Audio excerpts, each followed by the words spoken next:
Hello everyone, in this video I'm going to show you how to create and configure a storage account in Azure. So all you need to do, go to the storage account first and just click add. So storage account is the backbone for everything within Azure or any cloud provider. So here I'm going to use my existing resource group. If you don't have a resource group, just create a new resource group.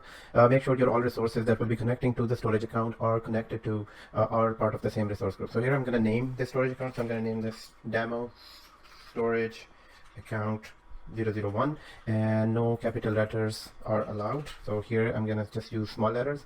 Region, I'm going to select Canada Central, and standard, it will be I'm going to choose standard storage, standard for performance tier. Account kind will be storage V2. Most of the time we select V2. Storage, general purpose storage, these are both for backward compatibility, but now since this can support all types of storage needs, so we select V2 storage. And for application, I'm going to go with the locally redundant storage. I'm not going to go with zone and geo at the moment. And access tier will be hot tier, and cool tier can be. Hot tier is for the most frequently used data, and cool tier is for infrequently accessed data. So for now I'm going to go with hot tier. Within networking, this basically configures if we want to restrict the storage account for certain part of the network. At the moment I'm going to keep it open, and next.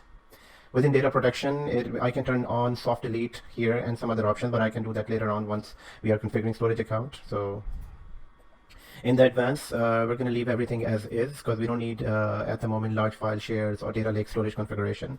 Within the tag, I'll just say that this is part of department IT.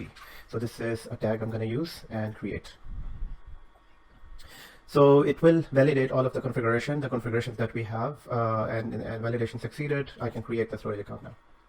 It takes about few moments. Sometimes the validation can fail because of maybe some misconfiguration. For example, if we are not using a small letters for the name, then it won't succeed, and a few other configurations. So if it fails, just go back to configuration, just go back and see that what is wrong, and then you can just correct this and then run the validation. So it will take few moments. Once that storage account is created, then I will continue.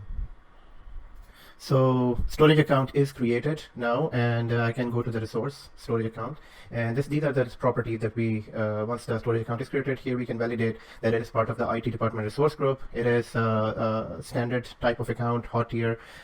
We selected hot tier, and then it is LRS. For application, account type is storage V2. Within the storage account, we can configure containers, file share, and tables and queues, and I will configure them in the second video. Thank you for watching this video.